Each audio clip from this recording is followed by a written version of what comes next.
Hello, everyone. Welcome to a new episode on the podcast. Today I'm back with James and Ivan, and the last time we spoke was just before the European Championships, where we predicted what was going to happen, and I think we were quite wrong with our predictions there. But we did all right. I think you can't really predict the Euros. I think you're more easier to predict the Premier League, which is what we're going to predict today. And like last time, we're going to take it in turns. We're going to go from the 20th to the first, and then we'll see what it looks like, and we'll see at the end of the season if we're right or wrong. But it's I always like predicting the football. So let's start with 20th. So and when we pick this team, we can talk a little bit about them and what we think is going to happen. So James, I'm going to start with you. Who do you have in 20th place? Hi everyone. Okay, so in 20th place, a lot of you may not be surprised to hear, is going to be one of the newly promoted sides. And in 20th place, I have put Southampton. Now, the interesting thing with Southampton is that I do believe that within their squads, they have got quite a lot of talented players. The only issue that I have with Southampton is that I believe that there's going to be others around them who are just simply going to perform better. There's going to be other variables involved, which I think is going to be one of the reasons why Southampton is one of the three teams that will go down. I'll get to that a little bit later. But I do believe that Southampton will be one that goes down Yeah. from the promotion batch They were last year. quite lucky to go up as well, weren't they? Southampton. I didn't think they'd win the final. Um, but yeah, really good points there, James. What about you, Ivan? Do you have a different team, or are you with Southampton as well? I have a different promoted team in 20th. I think that because they were the standout team in the championship, that a lot of people think that they're just going to continue on in the Premier League. And they are a former title winning team, but this is a much different team now from now 8, 9 seasons past. And they've also had their manager picked up by Chelsea. So I'll put Leicester in 20th. I think that a lot of their key players as well. Keane Dewsbury Hall as well has gone to Chelsea. Uh, Jimmy Vardy is another year older. They all are, but Jimmy Vardy is almost 40. Uh, and the likes of Wilfred Ndidi, it's been a while since we've seen him near at his best or what he aspired to be as one of the best defensive midfielders in the world at one point that many people were tipping him to be. So I think Leicester, it's going to be a difficult season for them unless they make some additional changes or if they can rediscover some of that spirit and that, being able to gut out results that not only won them the league title once upon a time, but also kept them up for many years before and after. Uh, uh, I Very good points as well, Ivan. I think both of you have really good points. It's up to me to choose. Um, but I think these two will be the two teams that go down out of the promoted sides. Um, but I do think with the appointment of I forgot his name, the new Leicester manager was the old Nottingham Forest one, Steve and Cooper. yeah, it's Steve Cooper. Appointing him kind of tells you everything, doesn't it? Not that he's a bad manager at all, but it's a really downgrade to Maresca, isn't it? Where if they had Maresca and had all the players, I would say mid-table finish perhaps, or a bit higher outside the relegation zone. But I am going to go with Southampton purely because I feel like they are very. I just feel like I think they're going to be next to each other, but I'll just put Southampton bottom for me. All right, sounds good. So we have Southampton locked in as our bottom team via 2-1 vote. Awesome. Should we consider Leicester for 19th? Yeah, I would say so. What do you think, James? Okay, then. So we'll put Leicester in 19th as well. We'll go with that on the basis that I'm going to be outvoted 2-1. I will make the point of what I do think might happen. Um, it's not something I'm going to try and change anyone's mind here. I can't help but think that we haven't seen the end of these PSR point deductions or these FFP point deductions. I I firmly believe that either one of Everton or Nottingham Forest is going down this season. Originally, I put Nottingham Forest to be 19th on that basis, but I think Leicester is a fair shout on the basis that I think what we're going to find with Steve Cooper, and especially with his methodologies, is that although he has maybe that perhaps a little more experience in the Premier League, it's going to be a massive shock to the system in terms of their tactics. Enzo Maresca's way of playing and Steve Cooper's way of playing, from my understanding, is very, very different. And can they adapt in time for that, for them to put up a fight in a relegation battle? Steve Cooper's track records doesn't bode well for Leicester. So I could understand Leicester being one of the next ones to go down. And they haven't. I don't think because they're supposed to have a point deduction themselves, Leicester, aren't they? And I don't know when that is happening. So, and I do agree. Initially, Nottingham Forest were in my bottom three to go down as well. So, shall we say where we put them as the third place team within the other two to go down? Yes, so for 18th place. So that's a very good point about the points deductions. And my hope is that the points deductions are rolled out as soon as possible so that way managers know what their deficit is going to be and what ground they have to make up. They played a story last season in the Premier League. They played a story in Serie A as well, where Juventus were deducted points and then restored points and then deducted again. But yes, we don't believe, at least I don't, that all three promoted teams are going to go back down. So, looking at some of the potential candidates from the teams that survived last season, I think Nottingham Forest could go down. I feel like they got a lot of quality and they're starting to crystallize the players that they want to play their brand of football and be that unit because at one point they had a very bloated squad. That's not the case anymore. But even still, I feel like the teams around them have a bit more quality. So my nomination for 18th is Nottingham Forest. Awesome. Yeah, I can back that. I think Nottingham Forest will be certainly one of the ones that go down. I also don't particularly rate Nuno Espirito Santo as a manager. I don't think that he's ever really managed to get the best out of the players that he's had, apart from maybe when he was at Wolves and he had that real Portuguese revolution going on in that side that he had. He he couldn't get the best out of his team at Tottenham. I think I believe he went to, did he go to Saudi Arabia or Qatar? Somewhere like that, And I yeah. think he struggled there as well. Um, his track record isn't brilliant, and I do believe that Nottingham Forest, with the assistance of a points deduction, will be one of the ones to go down. In his defence, he didn't really have much time at Tottenham, did he? Um, Well, he couldn't. He got let go very quickly, didn't he? he did, did he? But yeah, I think he's a tough manager. Works well with homegrown talent that he's used to, and it shouldn't be that way. But it's like Bielsa at Leeds. He had all those players. Most of them were the players he knew, and he did well at Leeds, and then it all went to pot. But yeah, I think Nottingham Forest, not just because of the points deduction. I think they would be in the bottom three anyway. Um, and same with Leicester and Southampton. Um, but yeah, I think that is a very realistic bottom three.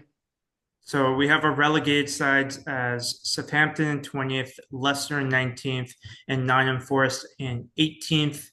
that would bring an end to all of the Champions League winners in English football being in the top flight. But it's great to have that restored for the period of time that Nottingham Forest remains up.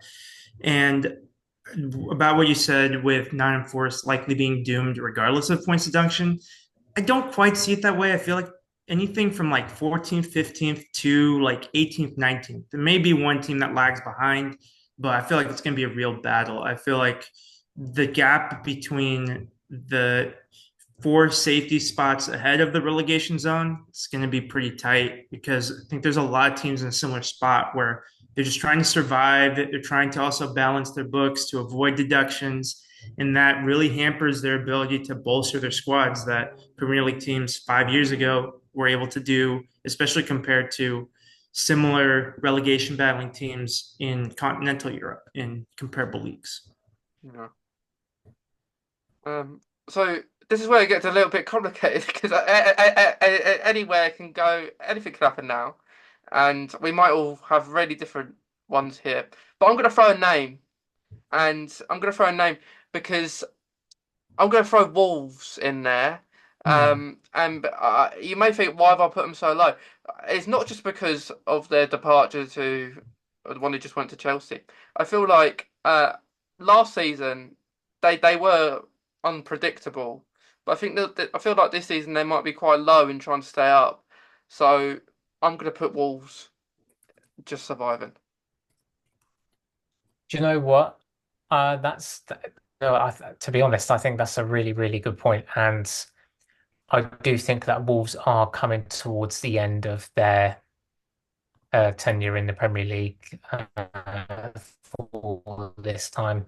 It's been a while now since Wolves have really been a strong side in the Premier League with that Portuguese talented team that they had under Nuno at that time. The thing with Wolves, like you said, again, with under Gary O'Neill, like you said, they're very unpredictable. And I don't think they're regarded quite as much of a threat as they once were. But I will throw another team into the mix here, Okay. and this will be one to be discussed maybe for the one that finishes maybe just above the relegation zone. Where do you guys think Everton are going to come this year? Mm. Oh, that's a good. Um, I think Everton, along with Wolves and one other team that I'll nominate in a bit, are probably in some order the next three that we would talk about in place 15th, 16th, 17th in some order. Everton are just hanging on by a thread. And I think that maybe it's just like me personally, knowing Everton's history in the top flight of English football. I don't want to be the guy to predict, Everton's going down because it hasn't happened yet. So, but it does feel like they're living on a knife's edge right now. They came very close when Leicester went down instead in that final day. I'm not quite prepared to put Everton down this low, although now thinking about potential points deduction, it could happen. But I know technically this would probably make it a 1-1 tie, but I'll also bring up that third team, Ipswich Town. I think that it's going to be very tough for them to stay up. They made some shrewd transfers, but I feel like the team is still very much lacking in Premier League experience, and can't blame them. They haven't been in the Premier League for a long time. So I feel like if they do stay up, 17th is just ringing to me as that spot. But then because of the Everton points deduction in Wolves, I don't think is in line for deduction. I would be willing to consider Wolves and Ipswich for 15th, 16th in some order. And I could agree to Everton in 17th. That's quite logical. I'd back that.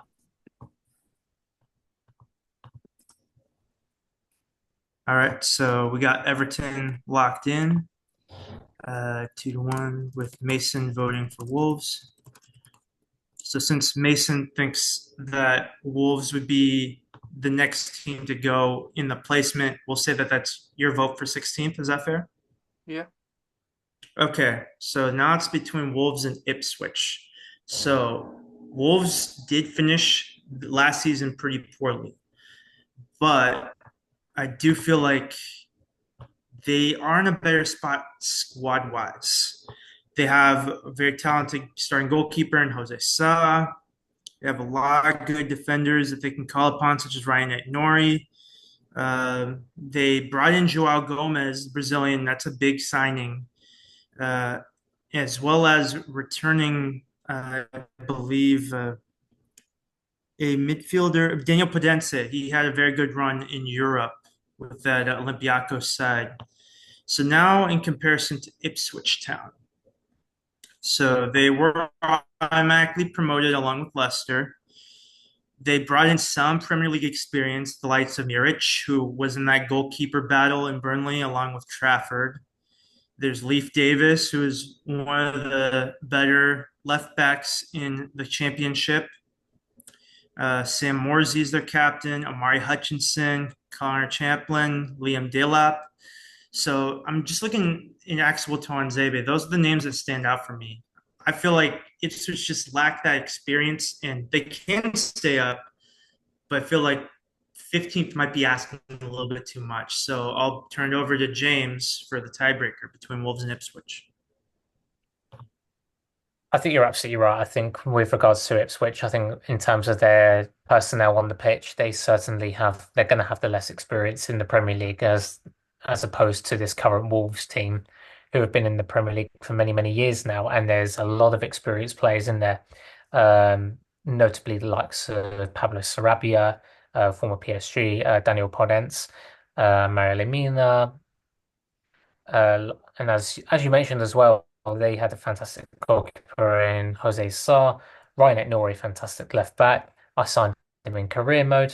I'm going to hold my hand up and say that. I think, yeah, certainly. I do think that Wolves will get the upper edge on Ipswich in terms of their finishing position in the league. I would say, however, I think Ipswich have got the better manager. Mm-hmm. I think that Kieran McKenna, he's attracted a lot of attention across the top clubs, notably Chelsea when we were looking for any manager, Manchester United equally as well.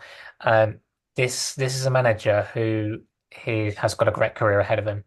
I think although they're going to have less experience on the field, I think he will get enough out of them to keep them up, which is why I think that we're putting Ipswich outside of the relegation zone. Oh, But in terms of personnel, I think Wolves will just edge it, and that would be why Wolves finish one place above I'll Ipswich. I'll just add a few things. Um, Mm-hmm. because I supported Switch.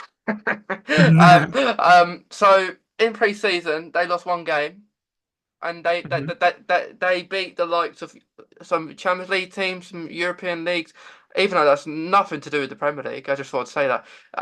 But this when they were in League One, which isn't that long ago really, no one thought they'd go up. No one thought it, you know.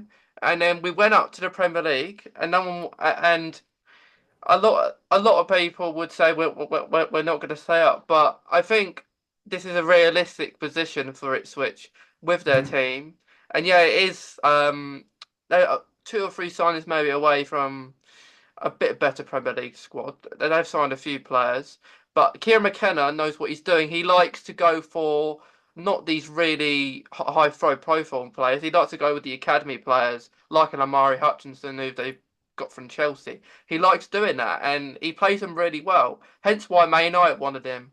Hence why he's gained a lot of interest, and he's decided to stay.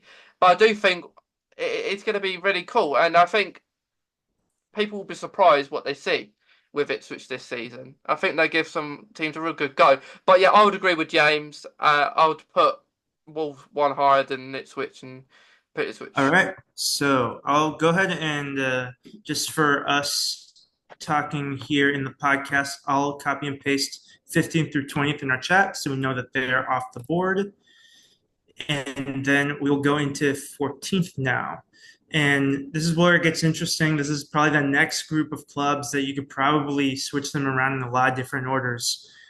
Just looking at who's left, I feel like the one that probably in the most trouble of the remaining teams, but probably should stay up. I'll bring up Brentford. What do you think of that? Oh, I agree. I was going to say them too. Okay. With Brentford, it depends what happens in the transfer window, in my opinion. I mean, do you guys believe that Ivan Toney is going to be a Brentford player come September the 1st? It's hard because no one seems like they want him. There's not a lot of noise with Ivan Toney at the moment, which surprises me. Now, having said that, Chelsea did a deal with Pedro Neto the other day, which came out of nowhere, and within half an hour, Fabrizio Romano confirmed it. Now, I would be quite surprised if Brentford end up keeping Ivan Toney. I think there's going to be too much interest in him. I think certainly if Arsenal fail to get the likes of Victor Osimhen, I think that they'll probably turn to someone like Ivan Toney as a next Yeah. option. However, I have a sneaky feeling that if Ivan Toney was to leave Brentford, I don't know what I'm talking about, um, that they would find other ways to replace him. I don't think it would be the end of the world for them. They are one of the next teams in the mix that I was going to put at this sort of position, but I'm going to throw a spanner in the works here. There is two other teams I'm thinking of. One of them is Bournemouth, Oh yeah. We forgot about them. and the other one, which is going to be a little bit controversial, and I'm interested to know what you think about this. Brighton. Ooh. Um, All the Brighton without the bees. Zerbi. it's going to be interesting without the Zerbi. Um, just going back to your point on Tony, that there's probably three or four clubs he would go to. Tottenham, but not anymore because of Solanke. Levy's not prepared to spend more than 15 million on a striker. Chelsea, yeah. Arsenal, Man United, but I don't think it will go to Man United now. Although they've just been linked with Calvert-Lewin. So you never know. But yeah, I think it's either Chelsea or Arsenal he'll go to. But like you say, regardless, I don't think it matters. But Brighton's interesting because they're really a hit or miss club. Like we never thought they'd finish where they were when they did. We never thought they'd finish that high to get a European spot, but they did. And their players aren't the they have a decent set of players, and Brighton will shock you. But Bournemouth are the ones that you just sprung in there that I actually forgot about because without Solanke, who are they going to sign? They were linked with a striker I'd never heard of earlier, and they got a rejected bid. So Bournemouth, I think I would pick Bournemouth to finish here. Ivan, what do you think? So let me just mention a little bit about Brighton, and then we could talk a little bit more about Bournemouth versus Brentford. I think that what's keeping Brighton from being my 14th place consideration is that Brighton do a really good job at replacing managers. And that's why it's such a good asset to have when people keep wanting your managers for their clubs. The newest person in charge of the Seagulls is Fabian Hertzler, who is an American-born, so another American-born coach in the Premier League. That's exciting for me. But he is German as well. He coached St. Pauli to get promoted into the Bundesliga last season, which is no small feat considering the size of their club and just how many giant teams in German football. They're currently in the Zwei Bundesliga, trying to get back into the top flight. So that is an impressive feat as well. They still got plenty of talent. Their squad, it doesn't have the likes of Moises Caicedo anymore, and a few other players have left. But I think that they're just slightly ahead of Brentford and Bournemouth, in my opinion. Although Bournemouth are very well coached, and that's why I'm still leaning Brentford over Bournemouth. But I guess James might be the deciding vote between those two. Yeah. No pressure. Right. Okay. Yeah, and I'm just going to pick up on the point that Ivan said as well with Brighton is that their club does have a fantastic model. They can lose a lot of their top players like Moises Caicedo, and it looks like that Billy Gilmore could be leaving this summer as well, former Chelsea guy. Um, but you'd put money on them to find a semi-decent replacement. I think they might be in for a turbulent season this year, but in a year or two time, as long as they get it right, they will be competing to get back into the top half of the table. But I think also what Ivan said about Bournemouth and the way that they're coached, he is absolutely right. And they have been a very, very well managed side for quite some time now. I'm trying to remember who the lad is who coaches them. Where is he? One of you might Fabian have to Drexler, find me. Sorry? for the Brighton coach. No, no, no, Bournemouth. Bournemouth, that is Andoni Iraola. That's it. Yeah. Yeah, he's actually quite a decent coach. Um, I'm going to go with on the basis that Ivan Toney, I'd be very surprised if he stays at Brentford this season. I'm not the biggest fan of Thomas Frank as a manager. I think they might get a little bit found out. I would edge towards Brentford. Okay, so sounds good. We have Brentford in the 14th spot. And I guess we can talk a little bit more about Bournemouth as we're probably reaching where they might end up in 13th. I've seen some people, most notably the Irish guy on YouTube. He's very bullish on Bournemouth. They finished 12th last season, tipping Bournemouth to maybe crack into the top half. And they have a sneaky good squad. They're certainly capable of staying up. Neto's a fantastic goalkeeper. Their captain, Milos Kerkez, rated at 50 million pounds by their ownership as trying to maybe repel suitors, the Hungarian international. Marco Senesi as well, the Argentine. They just have so many great players in defense.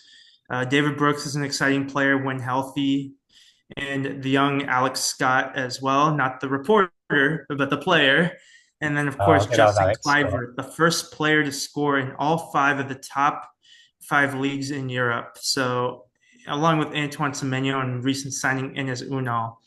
So, it feels like weird to consider them to drop a place. If they would be going, or two places. No, wait, no, Brentford's 14th. So, this would be for 13th place.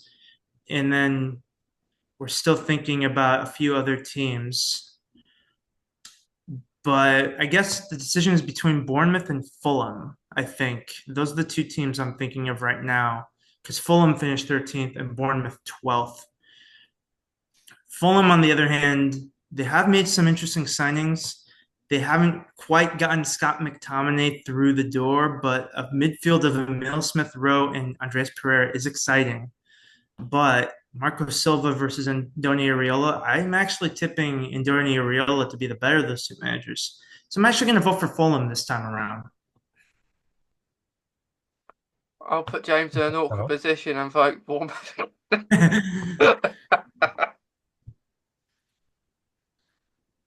Right. Ooh, where do we go? Where do we start? Okay. Right. Here's how I see it. I think Fulham are going to end up with the better players at the end of the transfer market. Mhm. I'm not sure I rate Marco Silva too much as a manager. I think Bournemouth's coach probably gets the edge. But I firmly believe, and I put this in my prediction when I sat over dinner trying to work this out. I do think that Fulham will finish above Bournemouth. Okay, fair So, enough. yeah. They're better players, I think, for them. Okay, so Bournemouth is locked in at 13th. Fulham. And while we're on the topic of Fulham, because they're probably still going to be on the radar for 12th place now, what a fantastic career Tim Ream has had. Fulham has had great history bringing in American players, the likes of Clint Dempsey, Brian McBride, Carlos Bocanegra, and they still have that history ongoing with Anthony Jedi Robinson as their left back, one of the best left backs in the Premier League, in my opinion. Um, but yeah, for Tim Ream to have three promotions with Fulham, for a long time he was considered one of those players. He's good enough to get you into the Premier League, but you can't have him to stay up in the Premier League. He rewrote that narrative. He was one of the USA's best defenders at the 2022 World Cup. One of the few bright spots in their disappointing Copa America this past summer. And now he deservedly gets a chance to go back home, play for Charlotte FC, one of the newer MLS clubs. So a great career for him. I think Fulham, they feel like a safe mid-table club. They're kind of, and I guess I'll also mention Crystal Palace. They're kind of like you don't expect them necessarily challenge for Europe. You don't expect them to go down. But with the way that Oliver Glasner has Crystal Palace playing at the end of the last season, I think that Fulham are probably the best of the rest. I think Fulham makes sense for 12th here. Yeah. Yeah. All right, so that one is unanimous. And since I did mention the best of the rest, I'll mention the names in the chat of the remaining clubs that we can consider for the top 11. And now we have the tough decision of which team is going to miss out on the top half. And I'll leave it to one of you to start this conversation. Okay. I'll kick this one off by saying I think this is going to be where Brighton will end up. I think that Brighton are going to be going through another sort of another transition season. I think that with this new coach coming in, they've been with De Zerbi for a long time. There's going to be new ideas thrown in. There's going to be a lot of squad turnover. I know they're losing Billy Gilmore. They've lost Moises Caicedo last summer. I think that this is going to be a bit more of a turbulent season for Brighton than perhaps the previous few years. And I think that the other teams that we'll be mentioning later on, I think are going to be that just a little bit better. So I'm going to vote for Brighton to finish next. Okay. Happy? Yeah. Go ahead, I'm Mason. I'm gonna swing in a different team. Okay. I'm gonna swing Crystal Palace for this position because although I really like the manager, um, they have lost. They've lost one of their star Lise. performers, Elise, and I feel Guy's are going to be on his way out soon. Um, and I don't know about Izzy, but it's a hard one because their manager is really good, and we saw them for a little while. He did really good replacement for Hodgson, because if Hodgson was still there, I think most of us would put Palace in the bottom half. Um, Yeah. um, but yeah, I'm gonna say Crystal Palace, although I feel they will finish close for Brian and Crystal That's Palace. kind of where it's shaping up with this table. Both sides of the 823 Derby, either 10th or 11th, one way you slice it. And I agree with a lot of what both of you said. You made great points. There's not a lot to split these two sides. I feel like they're kind of becoming mirror images of each other in terms of their squad composition, where Brighton used to have an embarrassment of riches in young talent coming in, and maybe they still do because we just don't know what players they're thinking of. Um, some of their key players right now, Bart Verbruggen for the Netherlands, Tarek Lamptey is a great right back, one of many great English right backs. You never have too many of those. James Milner is still kicking. They have Lewis Dunk, who is one of the best captains in the Premier League. But then you have some question marks, like how good is Purvis Estupiñán still going to be coming off a lengthy injury? Kaoru Mitoma, sometimes he's one of the classiest midfielders, one of the most fun midfielders to watch, and sometimes he can be anonymous in games. And then there's a lot of question marks still. You're relying a lot on younger strikers like Evan Ferguson and Joao Pedro, and then on the other side of the spectrum, Danny Welbeck to give you the goals in this league. Then let's look at Crystal Palace. And they made some really good transfer business, bringing in Ismail Assar from Marseille for a bargain, and then even a bigger bargain, Daichi Kamada from Lazio for a free. That, along with a really solid squad, Jefferson Lerma also was a very solid pickup from Bournemouth from the season prior. They're without Elise. Currently, they still have Eberechi Eze. If they can hang on to Eze for this summer, that's going to be big. So yeah, I think right now I'm gonna keep Brighton in 11th for me. So it's a close one, but are we cool with Crystal Palace in 10th? Yeah, I'd say so. Yeah, I'm comfortable with that. Okay. Yeah, I do think that they will to some extent feel the loss of Michael Elise, but if I was a Crystal Palace fan, I would have quite a lot of faith in Oliver Glasner. He is a very, very good coach. He was at one point considered by Chelsea a couple of years ago. I do think that with the players that he's got there, which is a very respectable squad, he will find a way to make them work. Whether they can now keep the likes of Eze and Anderson in defence remains to be seen. Yeah. And I think that they will, after having lost Elise, they're going to make it very difficult for anyone to come in and try to buy those players, certainly in this window. So I think 10th will be a fair finishing position Mm. for Palace. And then obligatory American, talking about the American player in a Premier League squad again. I think Chris Richards also did a great job of filling in when either Guahi or Anderson were injured last season. So that might help them in terms of if Joaquin Anderson does get sold, but you also still need that depth, particularly in defense against some of these lethal attacks, particularly as we get into these top nine. So still going to be tough, but yeah, those are good points there. I think the top nine now could happen because we could have teams anywhere. I think because the top nine's going to be really unpredictable. Um, but This is the part where it'll be a little bit messy. yeah, so Yeah. we might have different teams in Mhm. might not have a one-on-one anymore. Um, because it's going to be really hard. I'll let one of you two just start off. Okay, I'll let James kick this one off, and then I'll give my vote next, and then Mason, you'll be the third vote. Ivan, I'll let you go first. I'm just going to have a look at my notes on this one because I can't remember Okay. what I put next. All right. So we have a lot of strong teams left. I think that out of the traditional Big Six, I could see some of them slipping down as far as eighth. I'm not sure about ninth. So that leaves three teams left. And I'm really thrilled with the transfer business that two of them made. I'm okay with the third team with what they've done, but because they're in the Champions League, I think that those extra fixtures, especially in this first year with the expanded fixtures for the Champions League, that's going to catch up with them, and they're still relatively thin squad. At the end of their Europa League campaign last season, they were filling their bench with a lot of academy talent because of how many injuries they suffered. So I think this is going to be a testing season for them.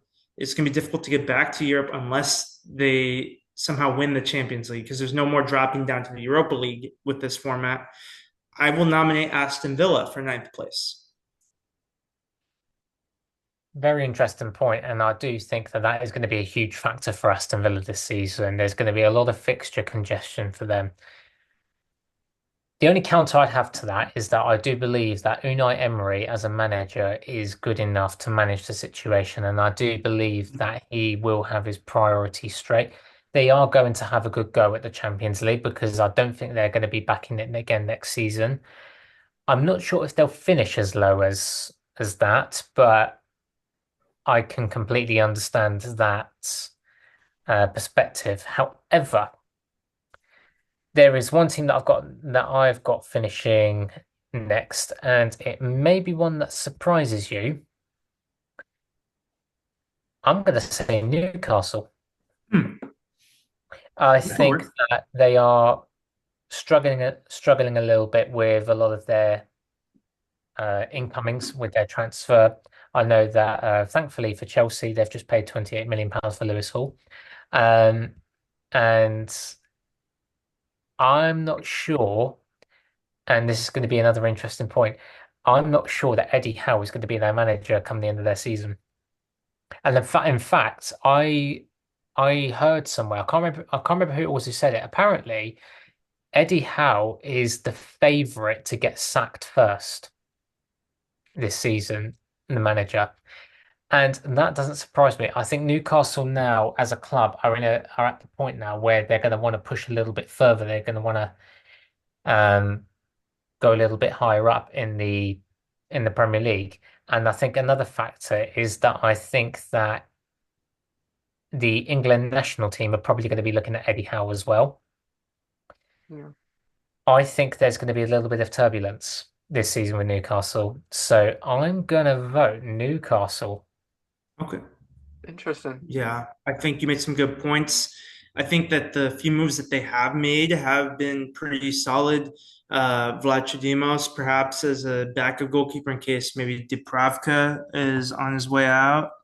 And then I'd say both Lloyd Kelly and Lewis Hall have potential to fill one of their biggest holes in the defense. They've tried Dan Burn as a left back, and he's starting to be found out by opposition managers. So that's probably something that's going to have to change.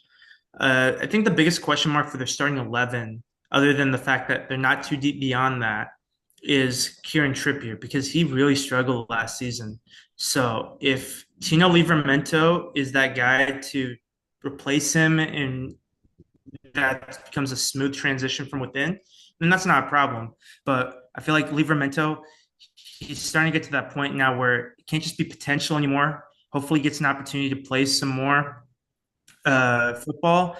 And that's where it might affect him negatively that Newcastle United, because Manchester United won the FA Cup, they lost out on a chance at European football.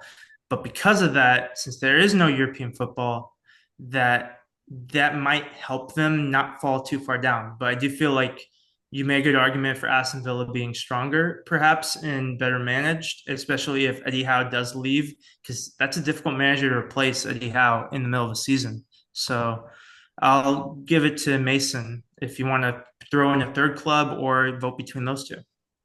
I think both of you made really good points.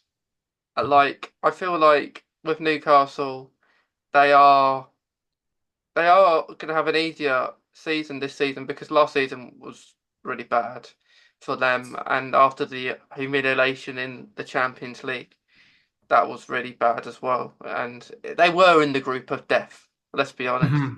So we didn't expect them to. They nearly they beat PSG. They did all right, but I think just after that broke them and all the injuries. Um, I, I know you can't make excuses for injuries like Eric Ten Hag does, but they did have a lot, and they were really unfortunate. And I am if England do pick Eddie Howe to be the manager, I would want Eddie Howe to be the England manager. So, but I don't think Newcastle will finish as low as that. I had them a little bit higher in my prediction. And for Aston Villa as well, I had them a little bit higher because I agree with James's points around Ian my Emery. So I am going to throw in a third team to make this a Mhm. bit more complicated. Although Oh, this interesting. although this team has done really well in the transfer market this season, and they do last season wasn't their best season at all. But I have been really impressed with them. But I just do think that this is unpredictable. This team, so I'm going to throw West Ham in there. Um, I do think these three teams will finish very close to each other. But yeah, I'll just throw West Ham in there. All right, So interesting. what I will say, on West Ham, they have done fantastic business, in terms of personnel on the pitch. I do have my reservations about Lopetegui as a manager. I find him very hit and miss. He's gonna either make this gel and make it a bit like a Sevilla. It's gonna work really well, or he'll be gone by Christmas. I I would probably be more inclined to back West Ham finishing a little bit lower down on that basis as opposed to maybe an Aston Villa. Okay. Yeah, maybe we'll go with that. I think that West Ham have made a lot of good signings, but because they were probably going to be relying heavily on those signings to contribute right away, and some of them have Premier League experience, like Crescencio Somerville, so it's not like he's joining a new league. But then you're also looking at like a Guido Rodriguez, for example, to potentially be a double pivot with Edson Alvarez. Um, you have Mohamed Kudus still. He's a fantastic player. Are you starting Nicholas Fulkrug or still going with Michael Antonio? And I think that I could see West Ham in ninth. Of course, they finished ninth last season. So, yeah, I'll switch my vote to West Ham. So, good job, Mason.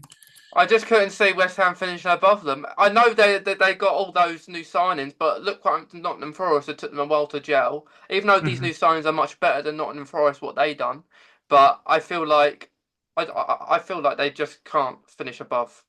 If they had a better manager, maybe, but if Kieran McKenna was at West Ham, I'll be saying with all these players, I'll be saying a little bit higher. But yeah, I just feel like ninth is a respectable position for them.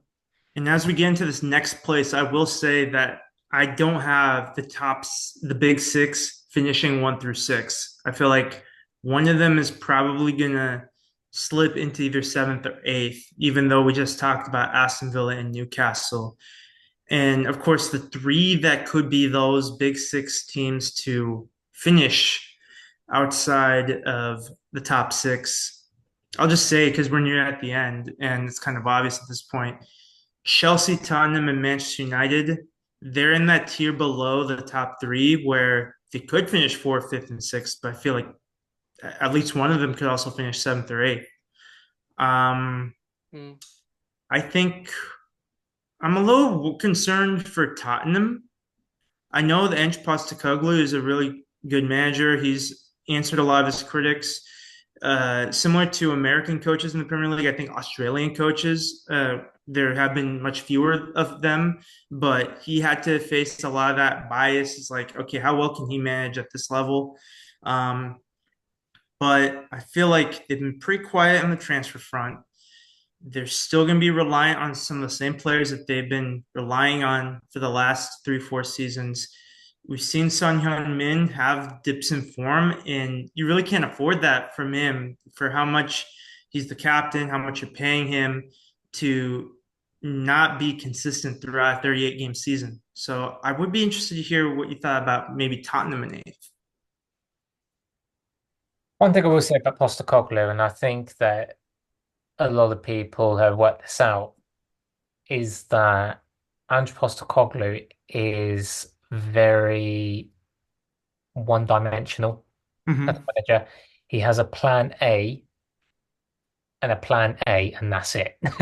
I feel like first when his first plan doesn't work, or when there's a few minutes to go and he needs to shut a game out, I don't think he quite knows how to do it.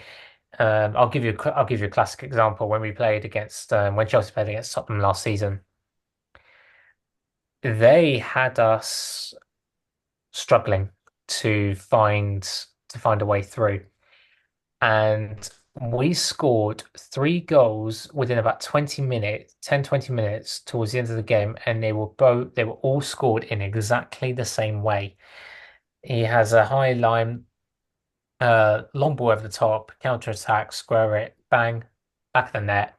I feel like that Ange Postecoglou plays great football with this team, and I think that the addition of Dominic Solanke is going to be very beneficial for them, although I do think they massively overpaid for him. Mm-hmm. Yeah, that was. But I do think that he's going to get sussed out quite quickly. Yeah. So it seems like we're in agreement that Tottenham could be a candidate to finish eighth. Mason, you feel good with that? I think well, it don't matter no more, does it? Because I might vote it anyway. But I am gonna say Tottenham. If Ange Postecoglou doesn't get a top four finish or Tottenham don't win a cup, I think he's going because Hmm. that's what the management of or like the hierarchy of Tottenham do. They don't give them long, do they? They don't give their managers long. And like James says, Ange Postecoglou's team will get easily found out, especially by the high clubs. Maybe not the newly promoted ones, but I do think teams like Ipswich he will be underestimated. And but so I feel like that he needs to change his ways because they play too far up the pitch, and they don't have enough room to get back. And that game that Jones was talking about, that was when Tottenham had 10 men, I believe, when they scored those 3 goals right at the end. And it was a wonderful Was. game to watch. It was awesome, but I was just hoping Tottenham could score that goal because they did deserve it. They didn't. The scoreline was not what we watched. Chelsea were very lucky to get away with that. But yeah, I do feel like I will. that will put Tottenham eighth because Right. And I feel like if this were to happen, if Tottenham finish eighth and if they don't win a cup, they don't qualify for Europe, they might just need that hard reset. I think they may just need to sell Heung-min Son. They may need to also a few other players. Like they loaned out Pierre-Emile Hojbjerg. I don't know why loan him out and not sell him. Uh, they have a few pillars for the future, like Christian Romero. He's one of the best center backs in world football right now for Argentina. He can stick around, but I feel like they need to rethink a few things. So that leaves five of the big six, Aston Villa and Newcastle next for our seventh spot. So would uh, you like to nominate a team, Mason? I'm gonna go back to a team that we've nominated in the past, and I feel like this is a bit more respectable position for them. I'm gonna nominate Aston Villa again Mm-hmm. to finish sixth, all in this position. Aston Villa. We are what position are we on? We're on seventh now. So, yeah, Aston Villa.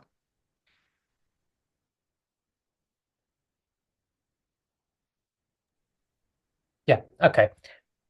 So I'm looking at who we've got left here. I still think Aston Villa might finish higher. So I'm going to throw a different name in the works here, and it's a name that I have mentioned previously. Newcastle.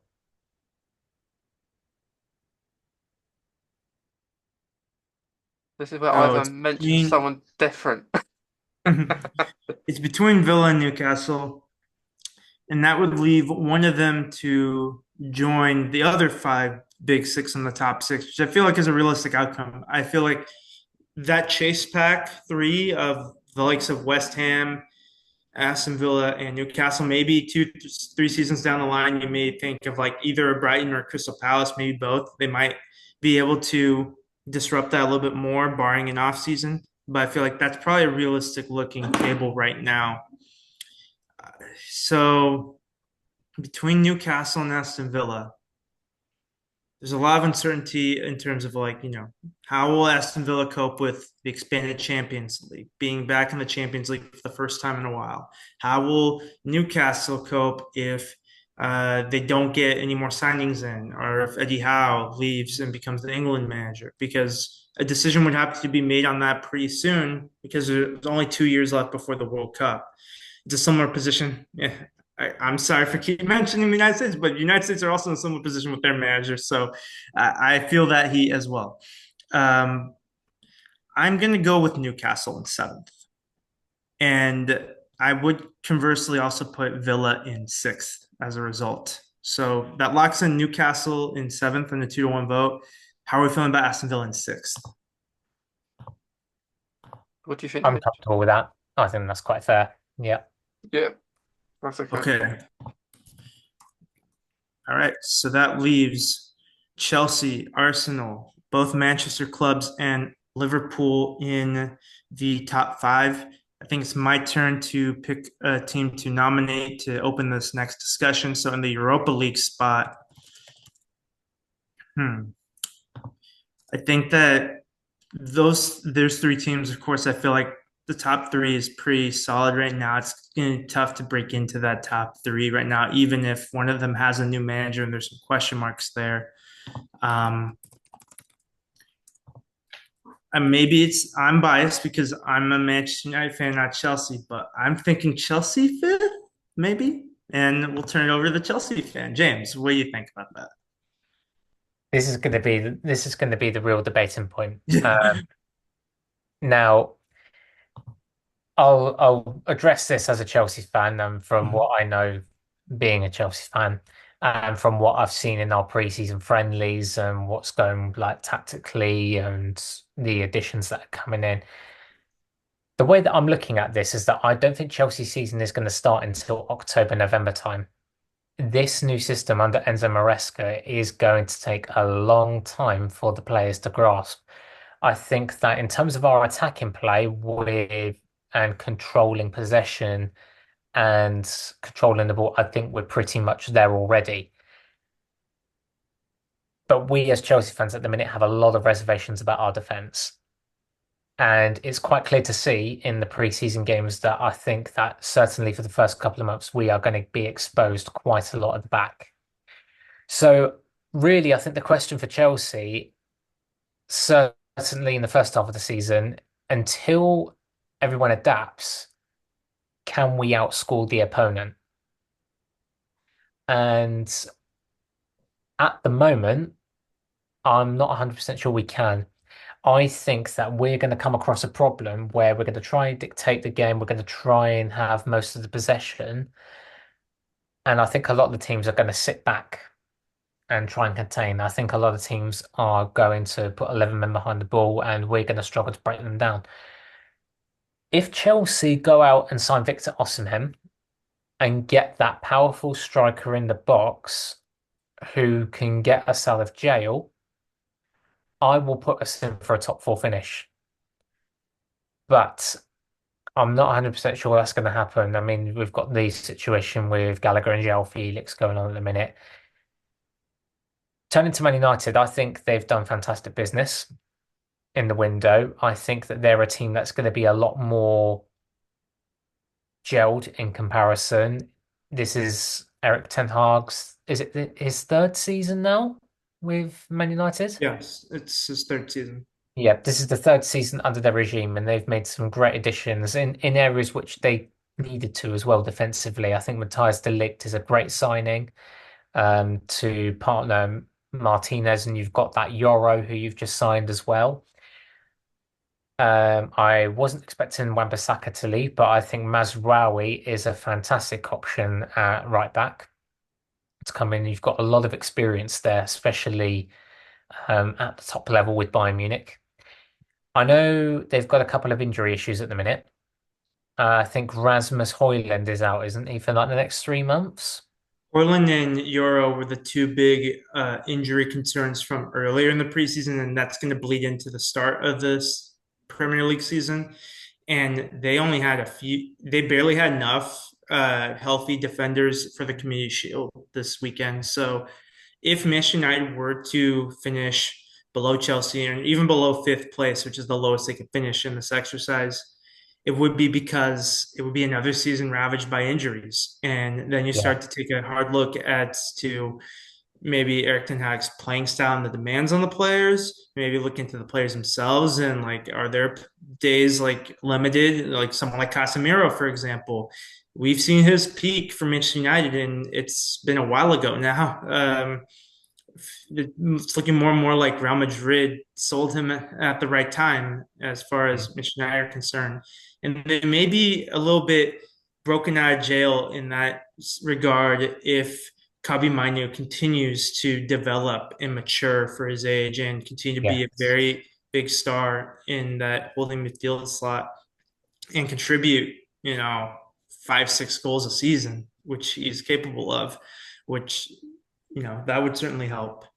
So yeah, I could see it go either way. I'm gonna still say with Chelsea, they could have two or three different starting lineups with their squad. I know it's oftentimes seen as a joke, but with that many players bought for exorbitant fees, locked into long 8-year contracts, there's an expectation that they have to get playing time. And even with the amount of games and competitions available to English clubs in the Premier League, it's really tough to make everyone happy there. And similar to Vincent Company with Bayern Munich, you have Enzo Maresca making a big jump from Leicester City to Chelsea. So I think we'll see what Mason thinks about that, or if you want to maybe throw in another team, maybe finishing fifth. Oh no, Um, Oh, sorry, James. I'll make my vote. I'll take my vote. I think that with Manchester United, it's going to be less of an adjustment for Chelsea than comparison to Chelsea. I think with Chelsea, we've got a big squad, yes, but we've also got the Conference League and obviously with the likes of the Carabao Cup. I have no doubt that the players that we end up with on September the 1st are going to get the playing time that they require. Um, my fear is the fact that it's quite a big change of system. And I don't think that we will find our rhythm until the late autumn, maybe November time. So it depends on how we manage the situation until then. And for that reason, I'm actually going to say Chelsea fifth, Man United fourth. And I'm okay with that order too.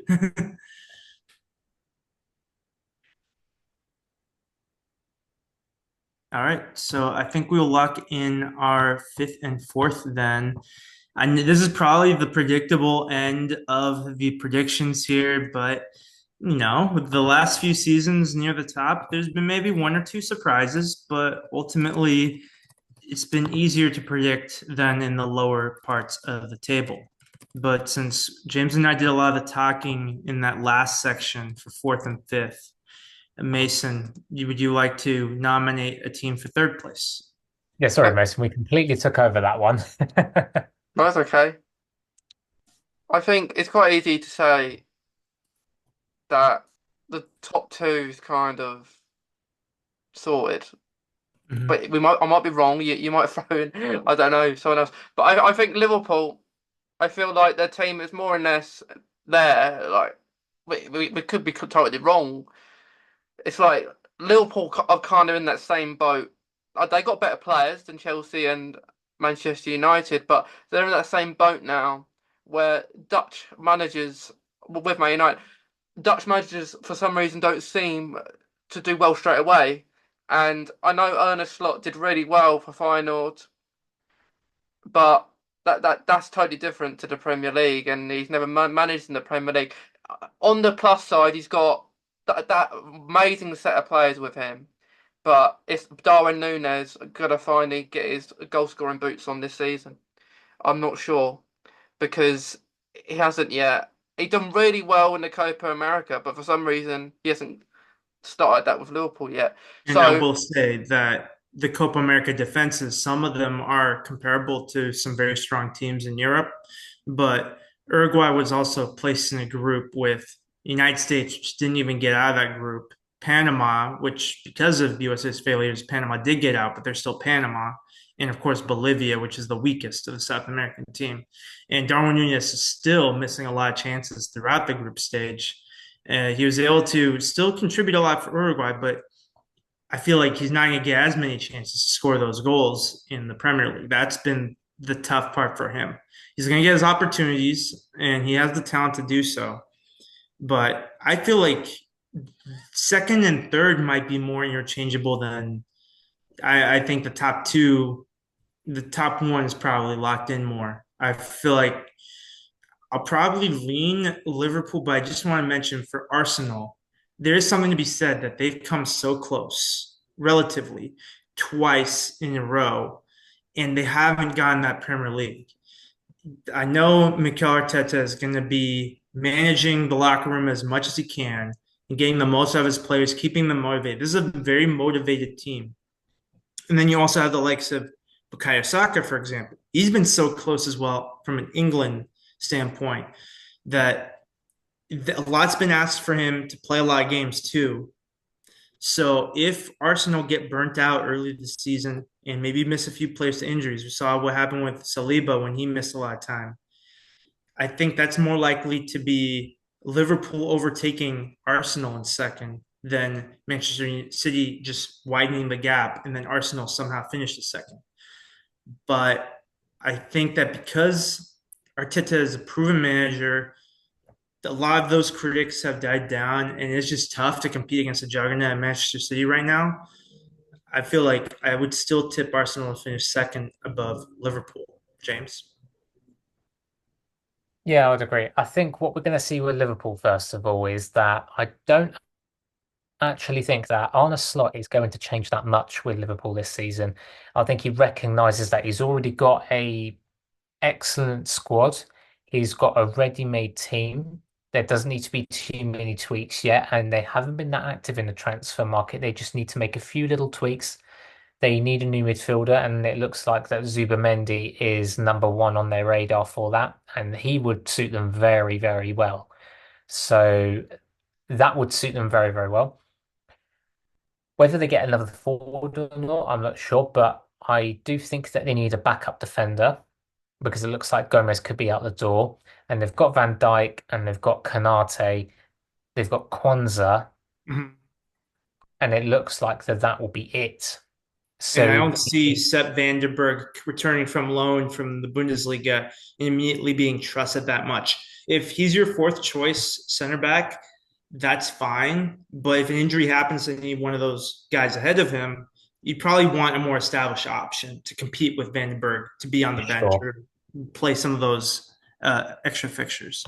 sure. I think what we're going to see is something very similar to what happened last season with Liverpool, where I think they could end up getting burnt out in the other competitions because with Liverpool is that they don't have the biggest squad in the world in terms of the gap in quality between their starting 11 and who they have coming on as a backup.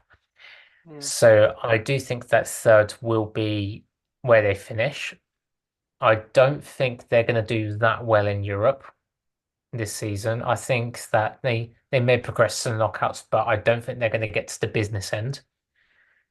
But I don't think tactically Arne Slot is going to change too much. So I think with Liverpool, certainly for the next year or two, I think we're going to see more of the same. As for Arsenal, the way I see it is that they've got one piece of the puzzle missing in that team.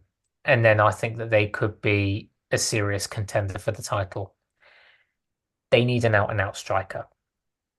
They can't go into the season with Kai Havertz up top and expect to win the league. They he's someone who should be there to play off the striker or to be someone to be called on as a backup. Arsenal should be going in for the likes of Victor Osimhen or Ivan Toney, I think, to complete the team. I think once they've got that, I think that they'll be ready to go. And I think that with perhaps a couple of people leaving from Manchester City, although they've replaced one of them with the likes of Savio, I think that that will be another very interesting title race.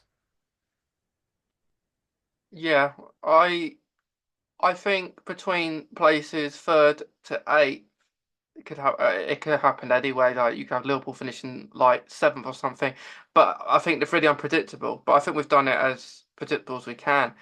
But with that's basically Liverpool in third. But like with Arsenal, I agree with James but I agree with James because they do need that striker. They needed it last season, but they needed it this season.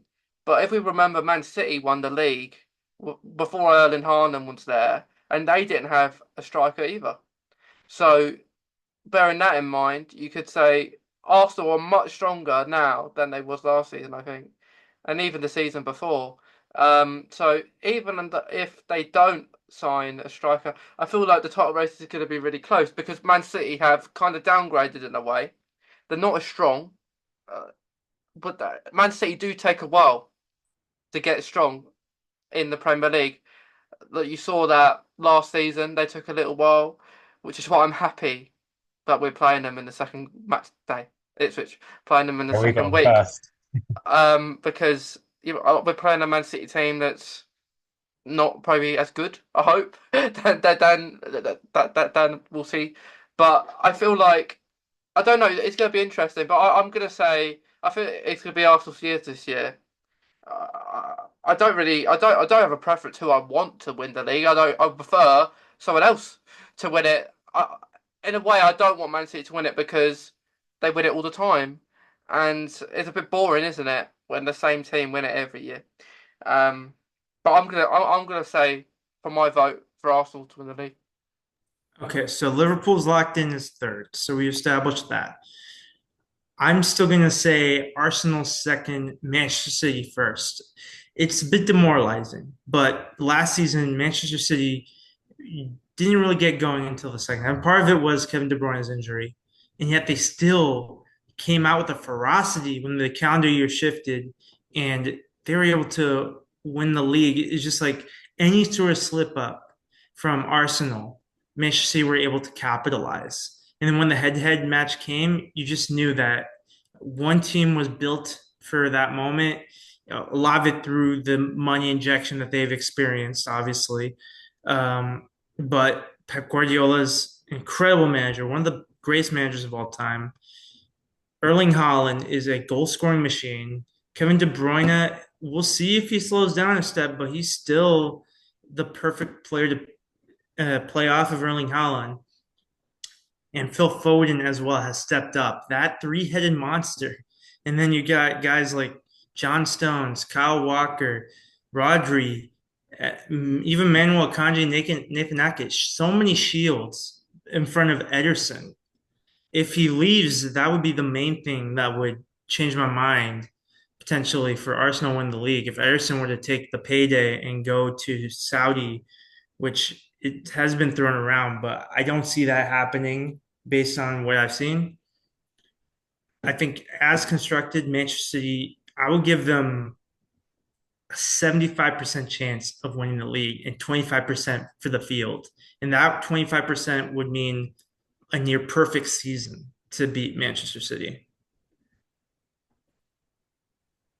Yeah, I think with regards to Manchester City and Arsenal, from both directions, I think from Arsenal's sake, I think they need a striker first of all, and like Ivan just said, it has to be a 10 out of 10 perfect season for them. They cannot slip up anywhere. Um, I think they've got the firepower to do it if they get a striker. I don't believe they can do it without a striker because the difference between Arsenal and Manchester City when they don't play with strikers is that with Manchester City, there is goals all over the pitch. They can score from every position. I don't believe Arsenal can. I think that certainly with a midfielder that with the midfield that Arsenal have, I don't think that you're going to see as many goals from the midfield as you are, say, from Manchester City. So I think in order for Arsenal to for me, for their chance to win the league to go higher, they have to sign a striker.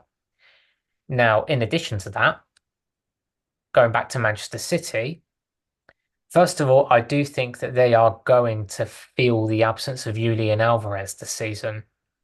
I think that that puts a lot of pressure, it puts a little bit more pressure on Erling Haaland.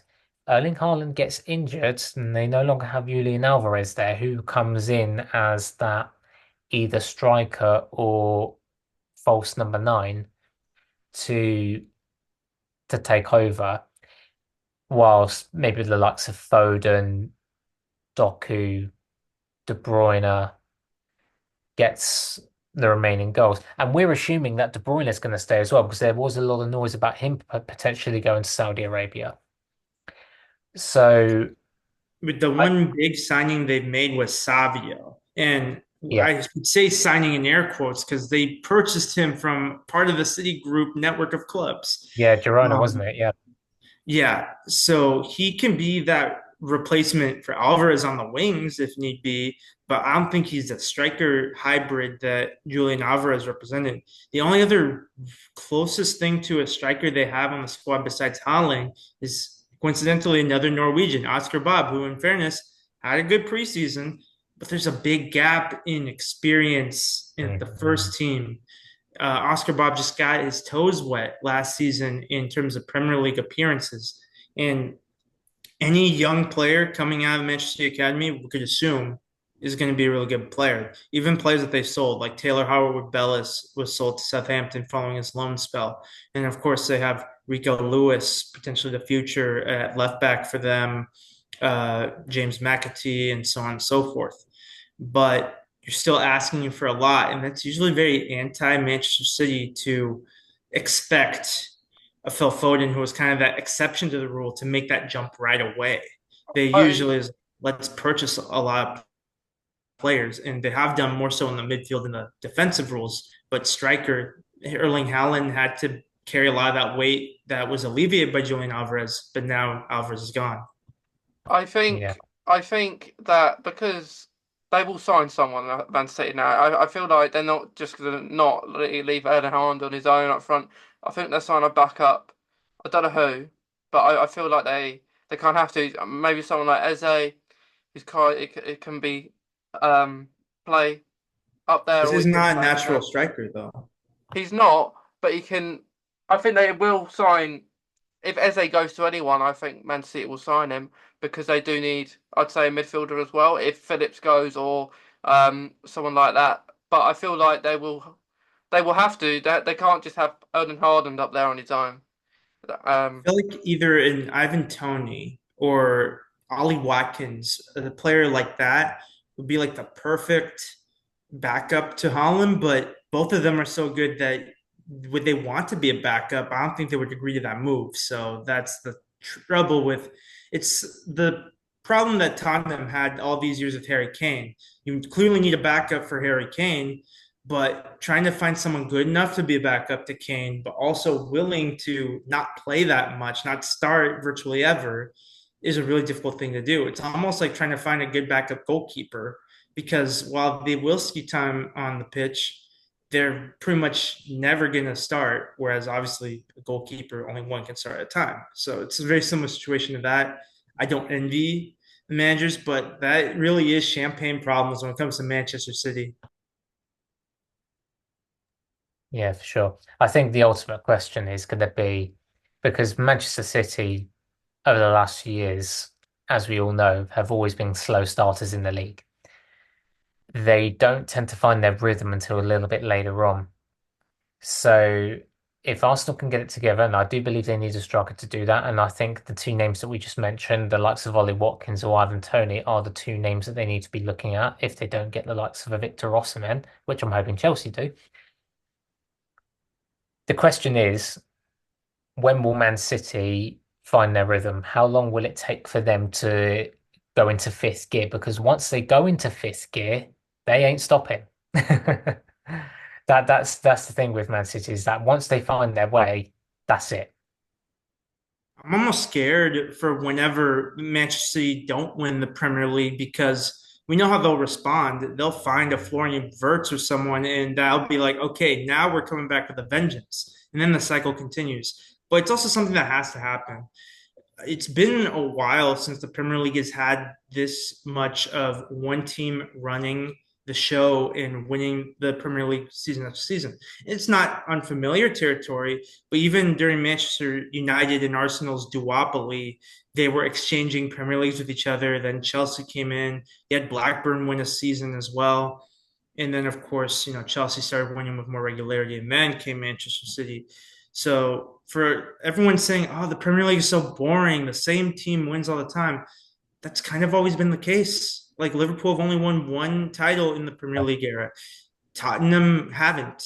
Everton have flat to deceive getting into the top four on occasion, very rarely, but never really found sustained success. And Leicester and Blackburn Rovers, like, look where they are now. Like, so that's just the nature of the beast. It's hard to find leagues at this level where there is that much parity at the top. The closest thing we have right now is Serie A, where you can make a case for three or four teams to win that title.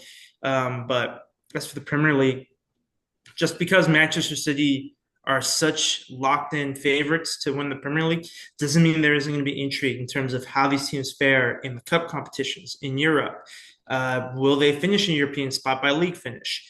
Will the teams in that next tier below, how safe will they be? Will they be in that relegation position? Because just staying in the Premier League is such an accomplishment as well.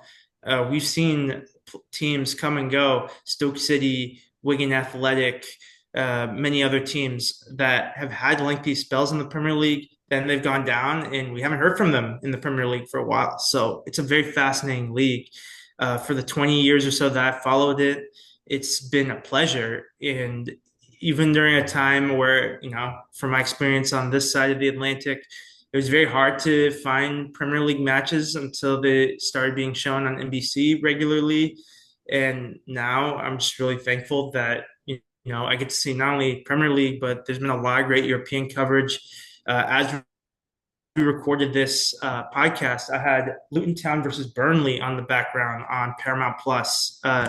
So it is a great time to be a football fan, and it's a really great time to talk to you and to get excited for the season all over again as it kicks off this weekend. 100%. I think this season is actually going to be one of the more interesting seasons of the last few years. There's been a few managerial changes. There's been a lot of business in the transfer market. I think apart from the top two, the top three, I think there's a lot of volatility. I think there's going to be a lot of positions which are going to be difficult to predict, as we have discovered. And maybe there's going to be a few surprises. Yeah. I, I think there will be some surprises. That's what makes, having predictions fun because it's cool to get some things right here and there, but it would be also very boring if we got the entire Premier League right. And I don't think anyone's ever done that. So uh, that's why we enjoy talking about it. yeah, it's very fun to predict it, even though like we could be totally wrong. You don't know. It's just might win the league. So I might do a Leicester of because of the momentum swing. But yeah, I think it's gonna be really interesting to see what happens. And really, I got very excited for the weekend. I'm going to go to the Ipswich game. We're playing Liverpool first weekend of the season. So, and it's annoying because it's a 12:30 game. I have to get up really early to go and see it. But yeah, it's. I feel like that entire game is actually going to be really interesting because you don't know what to expect with Liverpool now with the new manager, but going to play totally different to Klopp, which I'm kind of happy about. I'm kind of sad because I would have liked to see Klopp at Portman Road, but at the same time, I'm kind of happy because they don't know what's going to happen. So, and I think especially for the newly promoted clubs, if they do well at home, you're more or less kind of guaranteed that you will stay up. But it's like any team. You do really well at home, get a few draws or maybe a few wins away, you should be all right. Yeah. So let's just recap the Premier League predictions that we made. So our relegated sides: 20th, Southampton; 19, Leicester City; 18, Nottingham Forest. Then the next four that we expect to flirt with the relegation zone but ultimately stay up, we have 17th, Everton; 16th, Ipswich Town; 15th, Wolves; and 14th, Brentford. And then from 13th through 10th, these are the safer mid-table sides: 13th, Bournemouth; 12th, Fulham; 11th, Brighton and Hove Albion; and 10th, Crystal Palace. Just missing out on Europe via league finish. Of course, depends on who wins the cups. We have ninth, West Ham United. We have eighth, Tottenham Hotspur; seventh, Newcastle United; sixth, Aston Villa. Then we have Chelsea finishing in the Europa League spot in fifth. Rounding out the top four, fourth, Manchester United. And then as the closest challengers to the Premier League, less so third place Liverpool, but perhaps second place Arsenal. But, you know, first place Manchester City. If you came into this podcast hoping that we would predict someone different, we were hoping for as well, but we want to be as accurate as possible. I think it's going to be tough to beat Manchester City, but this is a lot of fun predicting this with you both. And I look forward to chatting as each of the match weeks happen. It's going to go by blur as it usually does. But thank you once again for having me. Thank you, Ivan, and thanks, James, again. It's Absolutely, it's an absolute pleasure as always. It's been a pleasure to talk to you guys, as we have done, and I'm glad that we've all found each other and we did all the Euros talk as well. Think that was lovely, and it'll be good at the end of the season to review all of this. It might be a good laugh as well. yeah, I think it would be, and I actually think we'll do this again. Actually, shall we do it for when all the European groups are made? Shall we come back and predict them as well? Um, Yeah, so for the European competitions, of course, we'd probably focus more on Champions League, but for the groups involving English clubs in the Europa and Conference League, I'd be down for that too. yeah. So I think that's normally in September where that all starts. So when we get the groups for like let's say if an English club we'll kind of decide how far they get. But if like the Champions League, we can do it all. Who we think's gonna get where? Um, Right. There's still qualification going on this week, so yeah, it'll be a few more weeks. few more weeks, few more weeks. I think we've still got to play a playoff for the Conference League. I don't think we've actually Yeah. automatically qualified for the Yeah, groups. there's no automatic qualifiers for the Conference League. Yeah. the five teams from the Big Five European leagues, they get to the last qualifying round, but they still have to win the home and away to get to the group stage.